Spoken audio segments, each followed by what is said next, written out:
Minority அரசு, minority திமுக அரசு அரசுன்னு சொல்லி சொல்லி அவங்கள எரிச்சல் அடைய செய்தார். நாங்க இல்லைன்னா அவங்க கவர்மெண்டே இல்லை. அப்படி இருக்கும்போது நாங்க ஒரு 5 மந்திரி எதிர்பார்க்கல. அப்ப அவங்க கொடுக்க தயாரா இல்லை. ஒரு தெளிவான முடிவு எடுத்து 60 வருஷத்துக்கு அப்புறம் இன்னைக்கு நாங்க காமராஜர் ஆட்சியில பங்குன்ற அந்த கோஷத்தோட இன்னைக்கு வந்திருக்கோம். குட்டீஸ், உங்களுக்கு என்னோட ஸ்பெஷல் தேங்க்ஸ், இந்த மாமா இருக்க உங்களுக்கு அப்படின்னு அவ்வளோ பெருமையா சொன்னாரு. சிதம்பரத்தை மேல நாங்க கடுமையா காங்கிரஸ் கட்சிக்காரெல்லாம் கோபத்துல இருக்காங்க.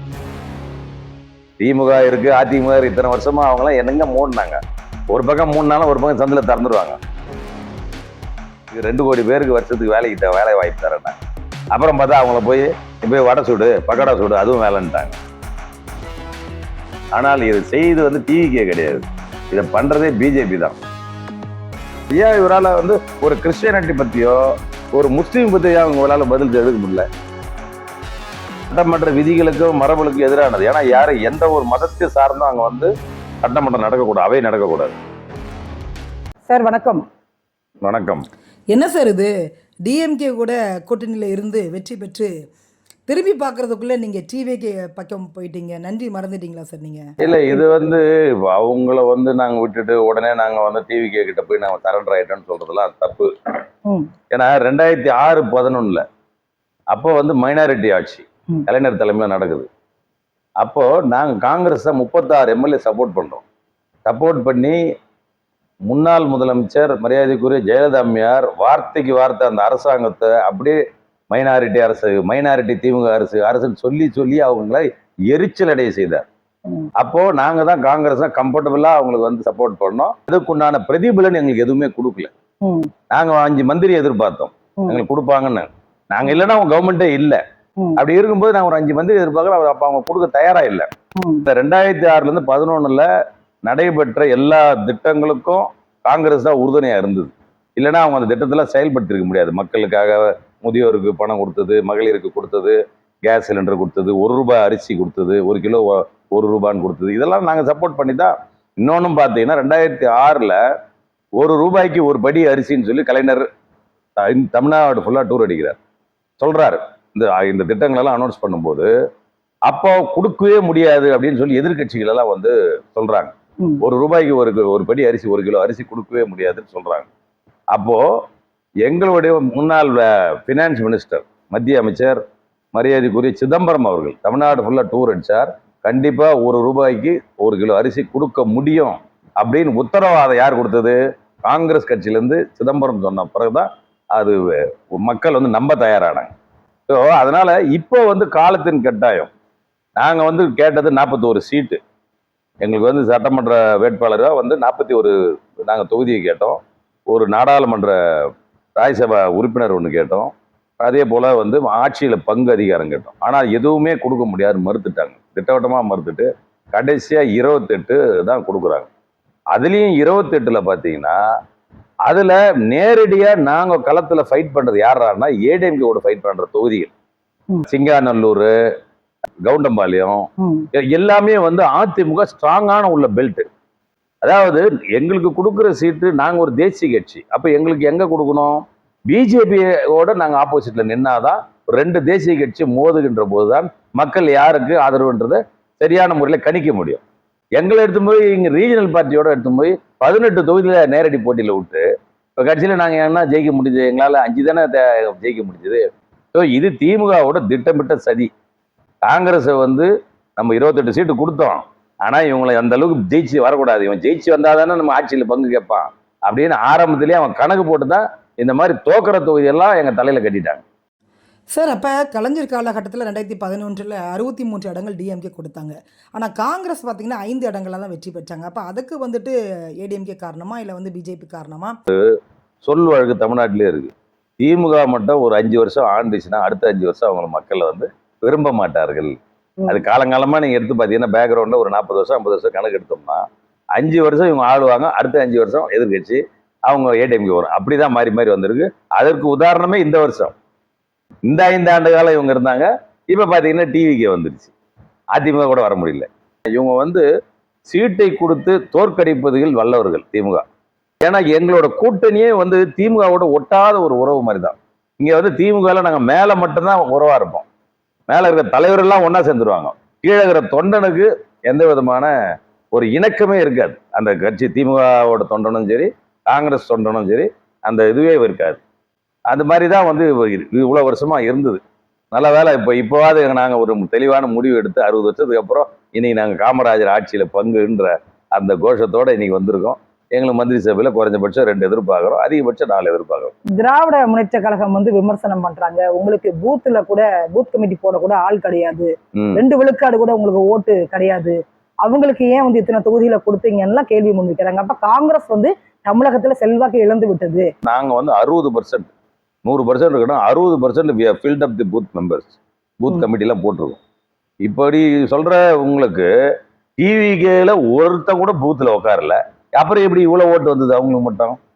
அப்போ வெறும் பூத் கமிட்டி ஆளுங்க வந்து உட்கார்ந்தா மட்டும் ஓட்டு வந்துடாது. அதுக்கு இந்த தேர்தலே ஒரு உங்களுக்கு ஒரு சான்று. அதாவது வெறும் பூத் கமிட்டி வந்தா மட்டும் அவனும் அப்படியே ஓட்டை மாத்திர போறானா, இல்ல நமக்கு ஃபேவரா வாங்கி கொடுத்துருப்பானா? அப்படிலாம் கிடையாது. அவங்களும் ஒரு கண்காணிக்கிறது ஒரு ஏஜென்ட் மாதிரி தான் இருக்காங்க. ஒவ்வொரு கட்சிக்கும் போடுறாங்க.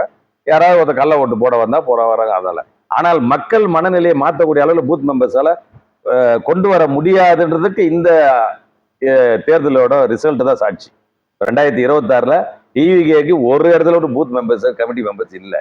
இது மக்களுடைய ஒரு ஒரு உறுதி, மன எழுச்சி. ஒரு ஒரு எப்ப பார்த்தாலும் அந்த அதிமுக திமுக ஏன் இந்த திராவிடமே வரணும், ஒரு புதுசா ஒரு யங்ஸ்டர் வராரு, அவருக்கு ஏன் நம்ம ஒரு வாய்ப்பு கொடுக்க கூடாது, அவருக்கு நம்ம கொடுத்து பார்க்கலாம் அப்படின்ற ஒரு மாற்றத்தின் அடிப்படை இந்த முறைதான் உண்மையான ஜனநாயகம் தமிழகத்துல மலர்ந்திருக்கிறது.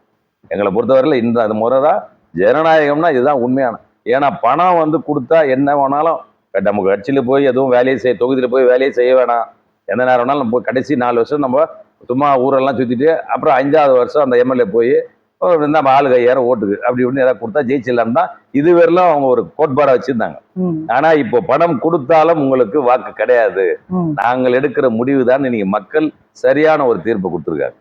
தேர்தலுக்கு முந்தைய கூட்டணியே அமைக்கிற காங்கிரஸ் தேர்தலுக்கு முந்தைய நாங்கெல்லாம் எதிர்பார்த்தோம். இவ்வளவு விமர்சனங்கள் டிஎம்கே மீது நீங்க வைக்கும் பொழுது நீங்க அப்பவே வந்து டிவிகேவோட கூட்டணி இல்ல டிவிகேவோட நாங்கெல்லாம் முதல்ல நாங்க மேல போய் நான் all India secretary, general secretary இவங்க கிட்ட எல்லாம் நான் பேசினேன். மல்லிகார்ஜுன கார்கே போய் நேரா போய் பார்த்தேன். ஆல் இண்டியா தலைவர், அகில இந்திய காங்கிரஸ் கமிட்டி தலைவர், இந்த மாதிரி வந்து ஒரு நல்ல வாய்ப்பு வந்திருக்கு, காமராஜர் ஆட்சி நமக்கு அமைக்கிறதுக்கு ஒரு நல்ல வாய்ப்பு வந்திருக்கு, நமக்கு வந்து 9 மந்திரி தரன் இருக்காங்க, ஒரு துணை முதலமைச்சர் தரன் இருக்காங்க, அடுத்ததா வந்து ஆட்சியில இது எம்பியும் தரேன்னு சொல்லியிருக்காங்க, வரப்போ நாடாளுமன்ற தேர்தலில் கூடுதலான தொகுதியில் தரேன்னு சொல்லியிருக்காங்க, அதனால அது ஒரு நல்ல வாய்ப்புன்னு.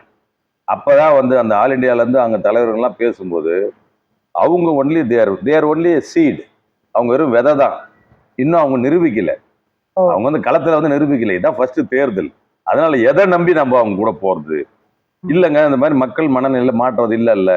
இப்போ வந்து அதிமுகவுக்கும் திமுகவுக்கும் ஏறத்தாழ சராசரியாக 20-25% 2 பேருக்குமே வந்து ஒரு சராசரியா வந்து ஓட்டிங் பர்சன்டேஜ் அவங்களுக்கு இருக்கு. அதனால நம்ம அவங்களோட கூட்டணி வைக்கும்போது நம்ம பர்சன்டேஜ் சேரும்போது நம்ம வின்னிங் பொசிஷன்ல வந்துருவோம். இவங்களுக்கு என்ன பர்சன்டேஜ் தெரியலையே, அவங்க வந்து 15 தான் கணிச்சிருக்காங்க, மீடியாஸ் எல்லாம் 15 சொன்னாங்க, அப்புறம் சில மீடியாஸ் 20 சொன்னாங்க. யாரும் 20 தாண்டி இது வரலாம் எலெக்ஷன் முன்னாடி யாருமே கருத்து சொல்லல. அது என்னமோ ஒரு மிகப்பெரிய மாற்றங்கள். அதுவும் இந்த குழந்தைகள், ஏன்னா இன்னைக்கோட நம்மளுடைய மாண்புமிகு முதலமைச்சர் ஒரு வாழ்த்து சொல்லும் போது பெரும் மகிழ்ச்சியா சொன்னார். என்னன்னா எல்லாருக்கும் நன்றின்னு ஒரு பக்கம் சொல்லிட்டு இந்த ஆட்சி அமைவதற்கு உறுதுணையாக இருந்த தாய்மார்கள், பெண்கள், கணவன், நண்பர் எல்லாரும் சொல்லிட்டு கடைசியா குட்டீஸ் உங்களுக்கு வந்து என்னோட ஸ்பெஷல் தேங்க்ஸ், இந்த மாமா இருக்க உங்களுக்கு அப்படின்னு அவ்வளோ பெருமையா சொன்னாரு. ஸோ அதனால வந்து இது வந்து இந்த மாற்றம் ஒன்று தான் மாறாது. நம்ம எத்தனோ இதுல டிபேட்ல சொல்லியிருக்கோம், என்னைக்குமே மாற்றம் ஒன்றுதான் மாறாதது. காங்கிரஸ்ல இருக்கக்கூடிய மாநில தலைவர் செல்வ பெருந்தை தவிர யாருக்குமே அதுல விருப்பம் இல்ல. டிஎம்கே கூட செல்வ பெருந்தை மட்டும் இல்ல, நம்முடைய நிதியமைச்சர் முன்னாள் ப. சிதம்பரம் இந்த கூட்டணி தொடர்வதற்கு முக்கிய காரணகர்த்தாக இருந்தவர் அவர் தான். இவராலதான் வந்து கெட்டது. சிதம்பரத்தை மேல நாங்க கடுமையா வந்து காங்கிரஸ் கட்சிக்காரெல்லாம் கோபத்துல இருக்காங்க. ராகுல் காந்தி சுத்தமாக விருப்பம் இல்லை, சுத்தமா மறுத்துட்டார் ராகுல் காந்தி. அதனாலதான் வந்து இந்த தேர்தலில் கூட ஒரு இடத்துல கூட ஸ்டாலினை நேரா சந்திச்சோ ஒரு மேடையில ஒன்னா கூட்டு பிரச்சாரம் எங்கேயுமே பண்ணல. அவர் பாட்டு வந்தா தனியா போயிடும், அந்த கோபத்தின் வெளிப்பாடு.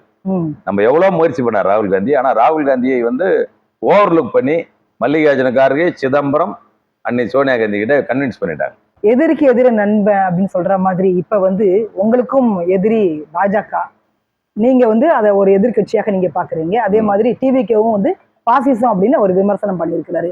இப்ப இந்த ரெண்டு கட்சிகளும் இணையும் பொழுது மாநில அரசுக்கு தேவையான அந்த நிதியை வந்து நீங்க எப்படி மத்திய அரசுல இருந்து வாங்க முடியும்னு நினைக்கிறீங்க? இல்ல, அதாவது என்னன்னா, நம்ம போய் அவங்ககிட்ட கேட்கறதுன்றது வந்து அவங்க பணம் இல்லை. அது இப்போ தமிழகத்துல அதிகப்படியான ஜிஎஸ்டி வருவாய் மற்ற ஸ்டேட்டை விட மகாராஷ்டிராவோ உத்தரப்பிரதேசோ கூட அதிகப்படியான வருவாய் மாநில அரசிடமிருந்து மத்திய அரசுக்கு செல்கிறது. அதே மாதிரி இந்த registration documents, land documents, industrial இதெல்லாம் வந்து நிறைய ஃபண்டு வந்து நம்முடைய தமிழ்நாட்டில் ஈட்டுகின்ற வருவாய் தான் அங்கே போகுது. அவங்க ஒன்று சும்மா நமக்கு கொடுத்துடல. அவங்க கிட்ட எங்களோட நிதியை நம்ம திரும்பி கேட்கறோம். எங்களோட உரிமை. துணை முதலமைச்சர் உதயநிதி சொல்லுவாரு, நாங்க அவங்க அப்பா வீட்டு பணத்தை ஒண்ணு கேட்கல அப்படின்னு நிர்மலா சீதாராமனை பத்தி ஒரு கடுமையான விமர்சனம் வச்சார். இந்த மாதிரி வந்து நாங்க ஒண்ணு அவங்க அப்பா வீட்டு பணத்தை கேட்கல அப்படின்னு. அது மாதிரிதான் இப்ப அதே தான் நாங்களும் சொல்றோம். அவங்களோட பணத்தை நம்ம கேட்கல. நமக்கு வர வேண்டிய கடமை, நம்மளுடைய பொறுப்புணர்வு, தமிழகத்திற்கு தர வேண்டிய அந்த நிதி சுமையை வந்து அவங்க தான் குறைக்கணும். மத்திய அரசு கொடுத்தாதான் நம்மளால வந்து ஒழுங்கா இங்க வந்து பண்ண முடியும். ஆனால் மாற்றான் துறை மனப்போக்கா விஜயை வந்து கார்னர் பண்ணணும்னு சொல்லி அவங்க ஏதாவது ஒரு தவறான முடிவு எடுத்து ஃபண்டை வந்து டைவெர்ட் இங்க கொடுக்காம இருந்தாங்கன்னா கண்டிப்பா கடுமையான விளைவுகளை மத்திய அரசு சந்திக்கும். அதனாலதான் இன்னொன்னு பாத்தீங்கன்னா, மத்திய அரசு மாற்றான் தாய் போக்கு தமிழகத்துல தென் மாநிலத்துல எல்லாத்திலுமே, தமிழகம் மட்டும் இல்ல, அவங்களோட ஃபண்டே வந்து இங்கெல்லாம் கொடுக்காமே யாரெல்லாம் ஓட்டு போடலையோ அந்த ஸ்டேட்டை வந்து வஞ்சிக்கிறது. அதனாலதான் இன்னைக்கு அவங்களுக்கு 27 சீட்டு கொடுத்து ஒரு சீட்டு தான் ஜெயிக்கிறாங்க. இதுல இருந்தே வந்து மக்கள் வந்து பிஜேபி ஏற்றுக்க தயாராக இல்லை. அவங்க மேல கடுமையான கோபத்தில் இருக்காங்க. வட இந்தியால ஏமாத்தி அங்க இருக்கிற கூலி தொழிலாளியும் இன்னும் மற்ற லேபர் செக்டர்ஸ் எல்லாம் வச்சு அவங்கள ஏமாத்தி ஏதோ பண்ணி அவங்க ஓட்டு வாங்கிடுறாங்க. விஜய் வந்து வெற்றி பெற்றதும் இவிஎம் மிஷின் தான் காரணம் அப்படின்னு ஒரு விமர்சனம் வைக்கிறாங்க. அதுல வந்து அதாவது இது இயற்கையா வர்றது. எங்களுக்கு கூட அதுல கூட நாங்களே ஒரு தடவை கேட்டோம், காங்கிரஸ் சார்பாக கூட, ஏன் பேலட்டா ஒரு தடவை ட்ரை பண்ணலாமே பேலட்டு. இவிஎம் ரொம்ப வருஷமா வந்துருச்சு. அதுக்கு முன்னாடி பழமையா இருந்தது என்ன, பேலட் பேப்பர்ஸ். அந்த வாக்குச்சீட்டு முறையை வந்து ஒரு தடவை நம்ம முயற்சி பண்ணா என்ன, அதை நம்ம ஒரு தடவை இப்போ ஒரு ரொட்டேஷன்ல நீங்க பாத்தீங்கன்னா அன்னைக்கு அம்மிகள் இருந்தது, இது இது இந்த இதெல்லாம் வந்து கையில வந்து ஆட்டிட்டு இருந்தாங்க. அதுக்கப்புறம் கிரைண்டர் வந்துருச்சு, மிக்சி வந்துருச்சு, எல்லாமே இன்னைக்கு வந்து அம்மிகளுக்கு போறோம். அது மாதிரி திருப்பி போடாட்டா. அதே நேரத்துல அமைச்சரவை 2 அமைச்சர் கொடுக்கறத நம்முடைய எம்பி மாணிக் தாகூர் வந்து ட்வீட் பண்ணியிருக்கிறாங்க. அந்த 2 அமைச்சர் அப்படின்றது எந்த துறைக்கான அமைச்சர், அதுதான் தகவல் இருக்கா சார்? அதுல வந்து பாத்தீங்கன்னா பட்டியலினத்துல இவரு வந்து நம்முடைய மரியாதைக்குரிய நாடாளுமன்ற உறுப்பினர் அண்ணன் முன்னாள் நாடாளுமன்ற உறுப்பினர் விஸ்வநாதன், அவருக்கு வந்து எஸ்சி சார்பா வந்து ஒரு அமைச்சரவை வரதா மாதிரி இருக்கு. அதே மாதிரி மீனவர்ல இருந்து வரணும்னு சொல்லி தாராய் கட்பட் குளச்சல் அவங்க கொஞ்சம் கேட்டிருக்காங்க, மீனவர் சமுதாயத்துல இருந்து 2. அதுக்கப்புறம் இன்னொருத்தர் வந்து நாடார் சமுதாயத்துல ஒருத்தர் கொடுக்கணும் பிரதிநிதித்துவம் ராஜேஷ்குமார் கேட்கிறாரு. ஸோ இது வந்து டெல்லி மேலிடம் தான் எதுவும் இருந்தாலும் முடிவு எடுக்க போகுது. இப்போ கேரளாவில் கூட சமீபத்தில் நடந்த தேர்தல் அவங்க வெற்றி பெற்றாங்க. கேசி வேணுகோபால் தான் சிஎம்ன்ற மாதிரி கொண்டு போனாங்க. அவர் போட்டியிடல, ஆனால் அவர் தான் வந்து சிஎம்ன்ற மாதிரி கொண்டு போனாங்க. அதுக்கப்புறம் இப்போ அங்கே எதிர்கட்சியில் போய் விடி சதீஷன் முதலமைச்சர் ஆயிருக்காரு. அது டெல்லி மேலிடம் தானே அது முடிவு எடுக்குது. அதனால அவங்க பேசி முடிவு எடுத்த பிறகு தான் நமக்கு என்னன்னு தெரியும். இப்ப விஜய் வந்து தமிழக முதலமைச்சரா பொறுப்பேற்ற பிறகு வரக்கூடிய நடவடிக்கைகள், அதிரடி செய்திகள் நீங்க நிறைய பார்த்திருப்பீங்க. பிரேக்கிங் நியூஸ் தான் வந்துட்டே இருக்குது. எப்படி இதை நீங்க பாக்குறீங்க சார்? இல்ல, அவர் மிகவும் வரவேற்கத்தக்க ஒரு சூழல் என்னன்னா, அவர் முதல் கையெழுத்தே வந்து அவர் போட்டது வந்து அந்த அது ஒண்ணு பண்ணாங்க. அதுக்கப்புறம் பாத்தீங்கன்னா இன்னொன்னு 717 கடையை உடனே மூட சொல்லியிருக்காரு, டாஸ்மாக் கடையை. அது ஒரு எவ்வளவு மிகப்பெரிய மையம். திமுக இருக்கு, அதிமுக இருக்கு, இத்தனை வருஷமா அவங்களாம் என்னங்க மூடினாங்க. ஒரு பக்கம் மூணுனாலும் ஒரு பக்கம் சந்தில திறந்துருவாங்க. இது ஒரு 3 மாதிரி காமிச்சிட்டு புதுசா ஒரு நம்பர் போட்டு புது கடை தந்துருவாங்க. ஆனா இவர் வந்து அந்த அளவுக்கு அந்த ஒரு நடவடிக்கை எடுத்திருக்காரு. அதே மாதிரி பெண்கள் பாதுகாப்புக்காக முக்கியத்துவம் கொடுப்பேன்னு சொல்லியிருக்காரு. ஸோ விஜயை பொறுத்தவரையிலும் நியூ, இவங்கெல்லாம் வந்து ஒரு 50 வருஷமா கொட்டை போட்டவங்க, யாரு திராவிடன். அவங்களுக்கு எந்த ஃபண்டை டைவெர்ட் பண்ணணும், எந்த ஃபண்டை கணக்கு மிஸ்மேட்ச் பண்ணணும், எது சரி பண்ணணும்லாம் அவங்களுக்கு தெரியும். இவங்க வந்தவங்க எல்லாமே புதுசு, யங்ஸ்டர். ஸோ இனிமேல் அவங்க ஊழல் செய்யணும்னு நினைச்சா கூட it will take more than 3-4 years. So அதனால வந்து நிர்வாகம் நல்லா தண்ணீரகற்ற இந்த நிர்வாகம் வந்து ஊழலற்ற ஒரு நல்லாட்சியாக தான் இருக்கும்னு. ஏன்னா இன்னொன்று பார்க்கணும், அவரு எல்லாரும் மந்திரியெல்லாம் 9 மந்திரி என்னமோ நீங்கள் அப்பாயின்மெண்ட் போடுறாங்க, ஆனால் இன்னும் போர்ட்ஃபோலியோ அலாட் ஆகலை. பட் இருந்தாலும் அந்த முடிவுகள் என்னை மட்டும் சார்ந்ததுன்னு சொன்னார் பாருங்க ஒரு வார்த்தை. எந்த ஒரு சிஎம்ஓ எப்பவுமே வந்துருந்தாங்கன்னா அவங்கவுங்களை போர்ட்ஃபோலியோ பிரித்து கொடுத்துட்டாங்கன்னா அவங்க தலையிட மாட்டாங்க. நான் எடுக்கிற முடிவுகள் தான் எல்லாரும் கட்டுப்படணுன்ற ஒத்த வார்த்தை சொல்லிட்டாரு.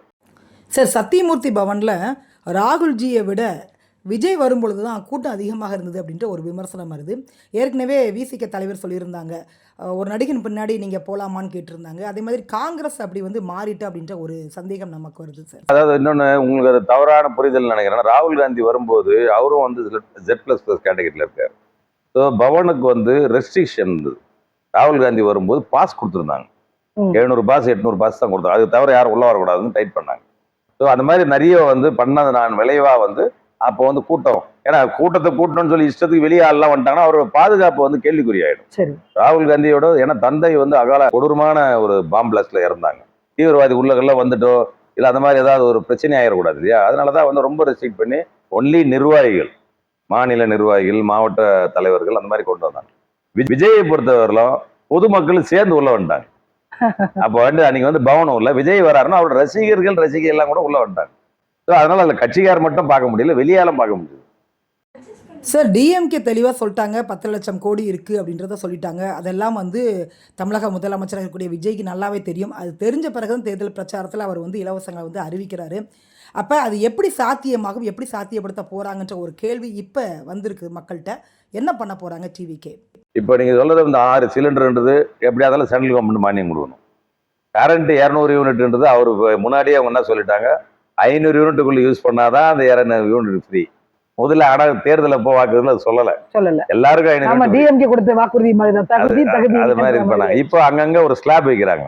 இப்போ மக்கள் மத்தியில ஒரு கொந்தளிப்பு வந்தது.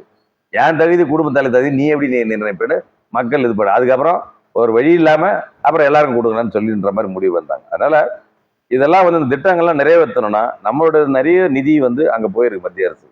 அங்கிருந்து வந்தாதான், ஏன்னா ஏற்கனவே ஒரு 10 லட்சம் கோடி கடன் வந்து தொடச்சி வச்சுட்டு போயிட்டாங்கன்னு சொல்லிட்டாரு சிஎம்.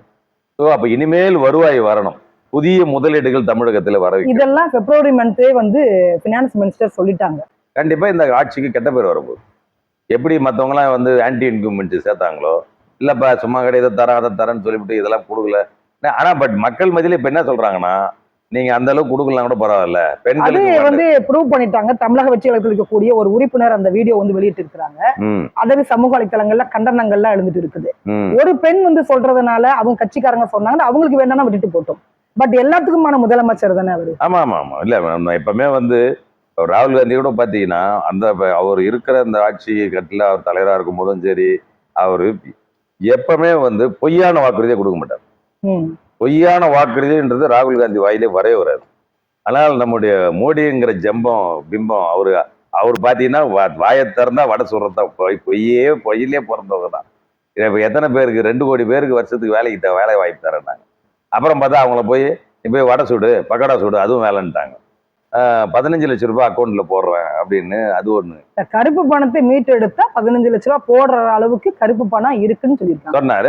ஏன் ஒன்னும் மீட்டு எடுக்கல இத்தனை வருஷம்? நம்ம படிக்க மாட்டேன்ற அதனால நமக்கு புரியல. அது வந்து அவங்க இந்தியை வச்சு அப்படியே கோல்மால் பண்ணி நாங்க அந்த வேர்ஷன்ல சொல்ல, இந்த வேர்ஷனு நாங்க இப்படி சொன்னோம், இந்த அர்த்தம் தவறாக புரிந்து கொள்ளப்பட்டதுன்னு அவங்க சமாளிக்கலாம். ஆனா வந்து தமிழகத்தை பொறுத்த வரையிலும் அவங்க இன்னைக்கே ஒரு மாற்றாந்தாய் மனப்போக்கில தான் வந்து அவங்க நடந்துக்கிறாங்கன்றது தெல்ல தெளிவா தெரியுது. மற்ற மாநில இப்போ உத்தரப்பிரதேசத்துக்கும் நீங்க குஜராத்துக்கும் பாருங்க எவ்வளவு நிதி அள்ளி தராங்க. அங்க பிஜேபி சார்பா வந்து அங்க நிறைய ஃபண்டு போகுது.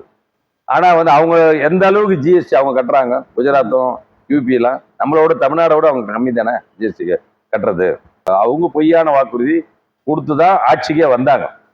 இவரை பொறுத்தவரையில வாக்குறுதி கொடுத்துருக்காரு. ஆனா அவர் பொய்ன்னு நினைக்கல, ஆனால் நம்ம இந்த அளவுக்கு வருவனும் நினைக்கல.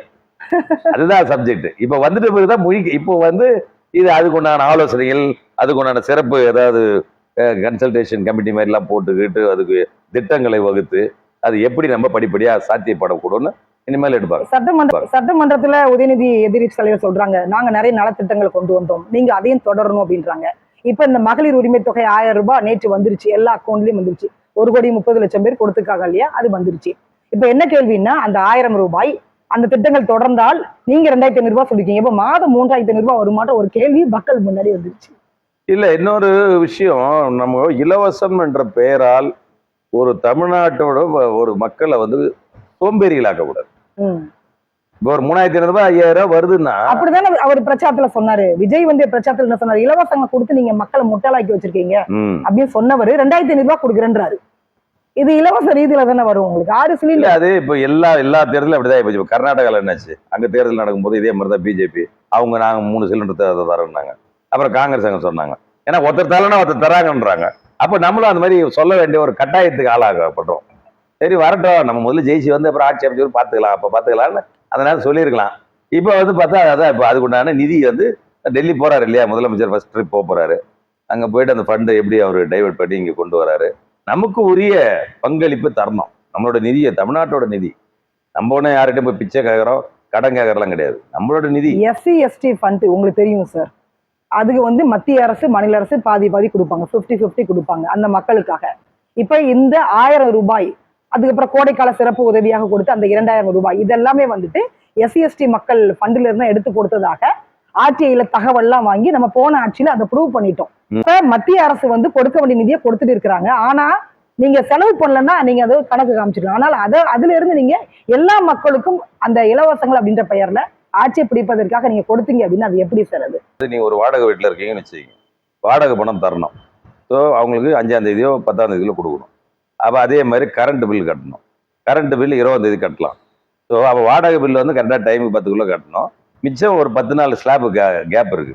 ஸோ அதில் வந்து இந்த கரண்ட் காசை எடுத்து நம்ம வந்து வேற எதுக்கு கொடுத்துக்கிறோம் இல்லையா, அது மாதிரி தான் வந்து இது ஒரு எக்ஸ்சேஞ்ச் தான். இந்த எஸ்சி ஃபண்டு வருது, அடுத்த ஃபண்டு வரணும், அதுக்காக இது சும்மா வச்சுட்டு இருக்க முடியாது. அதனால வந்து என்ன பண்றாங்க இவங்க, இதுதான் திராவிட கட்சியில் கை வந்த கலை. அவங்க அதெல்லாம் இந்த மாதிரி பண்ணுவாங்க. அந்த ஃபண்டை எடுத்து வேற ஒருத்தர் கொடுத்துருவாங்க, திருப்பி இன்னொரு ஃபண்ட் வரும்போது அதை ரெகுலரைஸ் பண்ணிவிடுவாங்க, மேட்ச் பண்ணிவிடுவாங்க. திமுகவுடன் விவகாரத்து நிரந்தரமானதா இல்ல மறுபடியும் சேருவதற்கான வாய்ப்புகள் இருக்குதா? இனிமேல் இனி ஒரு எனக்கு தெரிஞ்சு இன்னும் 5 தலைமுறை ஆனாலும் திமுகவோட ஒட்டும் இல்லை, உறவும் இல்லை. அதில் வந்து அவங்களோட போறதுனால, ஏன்னா மொத்த வாழை பத்தி அவங்க சாப்பிட்டுட்டு எங்களுக்கு தோலை கூட தரல, தோலை கூட கொடுக்கல, அந்த தோலை கூட பிச்சு மேய்ஞ்சி எடுத்துட்டு கடைசியா அந்த துண்டு காம்பு தான் கொடுத்தாங்க. இப்ப முதலமைச்சர் சொல்லியிருக்கிறாங்க விரைவில் வந்து இந்த ஆட்சி வந்து கவிழ்ந்துரும், எல்லாருமே தயாரா இருங்கன்னு சொல்லியிருக்காங்க முன்னாள் முதலமைச்சர். அது வந்து உங்க கட்சிக்காரங்களே ஜென்ரலா சொல்றது தானே. அவங்கள இப்போ அந்த கட்சிக்காரங்களை தக்க வைக்கிறோம். இனி இவ்வளவு பெரிய மிகப்பெரிய தோல்வி சந்திச்சிருக்காங்க. மாபெரும் இயக்கம் 50 ஆண்டு காலம் அவருடைய தொகுதியிலே ஆமா, அவரோட தொகுதியிலேயே அதுவும் வந்து தோத்தது அவராக திமுகராலே ஏத்துக்க முடியல. சோ இப்போ அவங்களோட மனநிலை வந்து வேற கட்சி நம்ம தாவாக போயிடலாமா, 5 வருஷம் அவங்களால வந்து அரசியல் பதவி இல்லாம வாழவே முடியாது. இப்போ காங்கிரஸ் கட்சிக்காரன் நாங்க 52 வருஷமா நாங்க பதவியில் இல்லைனாலும் காங்கிரஸ் கட்சியிலே இருந்து உருள்றோம். ஆனா திமுகவும் அதிமுகவும் ஒரு நாள் பதவியில் இல்லைனா கூட அவங்களால வாழவே முடியாது. அதனால அவன் வந்து ஜம்ப் பண்ண தான் பார்ப்பான். ஸோ அப்போ அவனுக்கு அந்த கட்சி தொண்டனுக்கு அவர் ஒரு அறிவுரை, ஒரு இந்த மாதிரி வந்து கொஞ்சம் வெயிட் பண்ணுங்க, கண்டிப்பா இதுவாயிடும் அப்படின்னு ஒரு நம்பிக்கை விட்டுறது தான். இல்லைன்னா கையில இருக்க மாட்டான் ஆளு, எல்லாம் ஜம்ப் ஆகி போயிடுவான், டிவிக்கே போயிடுவான். அதனால தக்க வைக்கணும். எங்களுக்கும் காங்கிரஸ் கட்சியில அந்த மாதிரி நாங்க தக்க வைக்கிறதுக்காக தானே இப்போ நாங்க அங்க போய் 2 மந்திரி வாங்குறோம். அப்ப ஆட்டோமேட்டிக் இங்கிருந்து நாங்க போக மாட்டான். ஓகே, நாங்க போகாம வந்தோம்னா கண்டிப்பா இங்கிருந்து நிறைய பேர் ஜம்ப் ஆயிடுவாங்க. காங்கிரஸ் கட்சியில நிறைய முக்கியமான தலைவர்களே போயிடுவாங்க. 25 எம்எல்ஏக்கள் வந்து குதிரை பேரம் பண்ணி அந்த பக்கம் பிரிச்சுட்டாங்கன்னு இன்பதுரை எம்பி வழக்கறிஞர் வந்து இல்ல அது வந்து வழக்கு போடுறாங்களான்னு. இன்னொன்னு, அது வந்து திராவிட இயக்கத்தை ஒரு திமுகல இருந்து பிரிஞ்சதுதான் அதிமுக. அது ஒரு மிகப்பெரிய இயக்கம். எம்ஜிஆரால அதாவது ஒரு கட்டி காப்பாற்றப்பட்டு ஒரு மிகப்பெரிய சாம்ராஜ்யத்தை வளர்த்தவர். அதுவும் தமிழக மக்கள் மத்தியிலே ஆழமாக அவங்களோட ஒவ்வொரு மனதிலும் ஒவ்வொருவரோட நினைவிலும் இன்றும் வாழ்ந்து கொண்டிருக்கிறார் தான் எம்ஜிஆர். அவ்வளோ பெரிய இயக்கம். அதுக்கப்புறம் அவருக்கு அப்புறம் நம்ம அம்மையார் ஜெயலலிதா வந்தாங்க, அந்த அம்மாவும் நல்லா ஆட்சி பண்ணாங்க, போனாங்க. ஸோ அப்படிப்பட்ட ஒரு இயக்கம் இப்படி சிதறண்டு போகுது என்பது வருத்தம் அளிக்கக்கூடிய ஒரு செய்தி. ஆனால் இதை செய்து வந்து டிவிக்கே கிடையாது, இதை பண்றதே பிஜேபி தான். அந்த அதிமுக துண்டா உடைக்கணும், ஒரு திராவிட கட்சியை க்ளோஸ் பண்ணணும். க்ளோஸ் பண்ணிட்டா அதுல இருக்கிற பஞ்சாமிரத்தை நம்ம சுவைக்கணும்னு அவங்களோட கணக்கு. இவங்க பிஜேபியில அவங்களை கூட்டிட்டு வந்து இவங்க நின்னாங்கன்னா இவங்க தென் தமிழகத்துல இவங்க கால் ஊன்ற பாக்குறாங்க. ஆனா பிஜேபி இதுவரையிலும் நடக்கவே இல்லையே. அதனால வந்து அவங்களுக்கு ஏதாவது ஒரு பிஜேபி எதிர்க்க தானே செய்யறாங்க. ஆமா, டிவிக்கே வந்து அதிமுக உடைச்சி டிவிக்கே கூட சேர்றதுனால பிஜேபிக்கு என்ன லாபம் வந்துட்டு போகுது? இல்ல இப்ப சேர்ற மாதிரி சேருவாங்க. அதாவது அனுபவம்ன்றது இப்பதான் இனிமேல் தான் சிஎம்க்கு கொஞ்சம் கொஞ்சமா தான் வரும். அவங்களை சேர்ற மாதிரி சேர வச்சு ஒரு கட்டத்துல ஆட்சியை வாபஸ் வாங்கிட்டாங்கன்னா ஒரு 6 மாசம் 1 இயர் கழிச்சு சரி. அப்ப ஆட்சி கவிழக்கூடிய ஒரு சூழ்நிலை வரும்ல. அதனால பிஜேபியோட ரோல் என்னவா இருக்கும்? ஆமா, அவங்க பிளே பண்ணுவாங்க திருப்பி எல்லாத்துக்கும் அவங்களோட தலைமையிலயோ இல்ல மத்த தலைமையில இவங்க போய் வச்சு பண்ணுவாங்க, இல்ல ரீஎலெக்ஷன் வர மாதிரி பண்ணிடுவாங்க. இந்த ஆட்சி வந்து நிக்க கூடாது, பிஜேபிக்கு இந்த ஆட்சி தக்க வைக்க கூடாது, இந்த ஆட்சி அகற்ற வேணும், அதுக்கு என்னவெல்லாம் பண்ணணுமோ அதெல்லாம் பண்ணுவாங்க. அதனால அது வந்து பிஜேபியோட தந்திரம், அவங்களோட வேலை தான். ஏன்னா அவங்க ஒவ்வொரு தரமும் கீழே ஊந்து அடிபட்டுனே இருக்கிறாங்க. ஒரு தடவை கூட அவங்களால வந்து எழுந்து மருந்து கூட போடுறது அளவில் இல்லை. ஒரு சீட்டு வாங்குறாங்கன்னா பாத்துங்க, அந்த ஒரே சீட்டு தான் வின் பண்ண முடியுது. ஏற்கனவே நம்ம சனாதனம் குறித்து பேசியிருந்தோம் சார். இறுதியா ஒரு கேள்வி கேட்டிருந்தேன். எதிர்கட்சி தலைவர் உதயநிதி ஸ்டாலின் சட்டமன்றத்துல சனாதனத்தை வந்து நாங்க ஒழிப்போம் அப்படின்றாங்க. இல்ல அது எதுக்காக அந்த இது போய் அவர் அந்த சட்டமன்றத்தை ரெஜிஸ்டர் பண்றாருன்னா எனக்கு ஆச்சரியமா இருக்கு. நான் இந்து கடவுளை கும்பிடுறோம், அதுக்காக வந்து நான் கிறிஸ்டியன் கோயிலுக்கு நான் போகாமலாம் இல்லை. நான் கிறிஸ்டியன் கோயிலுக்கும் போவேன், முஸ்லீம் சமுதாயம் முஸ்லீமோட தர்காவுக்கும் போவேன். நான் நாகூர் தர்கா போயிருக்கேன், கோவளம் தர்கா போயிருக்கேன், ஏர்வாடி போயிருக்கேன், இந்த மாதிரி. அதனால எனக்கு என்னோட இந்து மதம் எனக்கு ஓகே. அதுக்காக வந்து மற்ற மதத்தை வந்து நம்ம குறை சொல்லக்கூடாது. இவங்க வந்து இவ்வளோ தைரியமா அவங்க பேசுறோம், சனாதன ஒழிக்க சனாதனா என்ன? இப்போ அதை வந்து இந்துக்களுக்கு எதிரானதான் இவர் கருத்து சொல்றாரு. ஏன் இவரால் வந்து ஒரு கிறிஸ்டியானிட்டி பத்தியோ ஒரு முஸ்லீம் பத்தியோ அவங்களால பதில் எடுக்க முடியல? அவங்ககிட்டயே பிளவுகள் எவ்வளவு இருக்கு, அவங்களோட கிறிஸ்டியன்ல எத்தனை பிரிவுகள் இருக்கு, முஸ்லீம்ல எத்தனை பிரிவு இருக்கு, ஏன் அவங்கள பத்தி இவங்க எல்லாம் பேச முடியல? இப்பதான் இவங்க இந்த அளவுக்கு ஒரு சம்மட்டி அடி கொடுத்துருக்காங்க தமிழக மக்கள். அதுல பெரும்பாலும் பாத்தீங்கன்னா இந்துக்களோட ஓட்டு தான் எதிர்ப்பா வந்திருக்கு திமுக. இன்னும் அதை திமுக புரிஞ்சுக்கலன்னு தான் நான் நினைக்கிறேன். சட்டமன்றம் என்பது வந்து மக்கள் பிரச்சனைக்கு பேசக்கூடிய ஒரு இடம் சார். அங்க போயிட்டு குரான் வாசிக்கிறாங்க, பைபிள் வந்து வாசிச்சுட்டு இருக்கிறாரு அவைத்தலைவர். இப்ப ஜேசிடி பிரபாகர் ஐயா வந்து பைபிளை வாசிச்சுட்டு இருக்கிறாரு.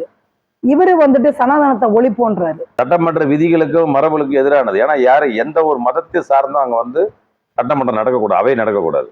அப்படி இருக்கும்போது நீங்க கிறிஸ்டியானிட்டி மட்டும் பேசுறீங்கன்னா அப்ப நான் இந்து வேணாமா, முஸ்லீம் வேணாமா அப்படின்ற மாதிரி தான் திங்கிங் போவோம். ஸோ அதை தவிர்த்து இருக்கணும். அது ஏன்னு தெரியல. ஏற்கனவே வேற சர்ச்சையை அந்த கம்யூனிஸ்ட் வேற ஏற்கனவே கிளப்பி விட்டாங்க. அந்த வந்தே மாதரம் பாட்டு பாடிட்டு மூணாவது பாடல அப்படின்ட்டு அவங்களும் இப்ப கூட்டணியில இருக்கிறாங்க. அதனால இப்ப இன்னும் இருக்க இன்னும் கான்ட்ரவர்சி அவங்க வளர்த்துன்னு போனாங்கன்னா ஒரு கட்டத்துல இவங்களுக்கு எதிரான ஒரு மனநிலையை திரும்பக்கூடிய ஒரு சூழ்நிலை வரும். ஆனால் என்னை பொறுத்தவரையிலும் ஒரு சான்ஸ் மக்கள் கொடுத்துருக்காங்க. அதனால நல்லா ஒரு அனுபவமா நல்லா ஆளுவார்ன்றது நான் நம்புகிறேன்.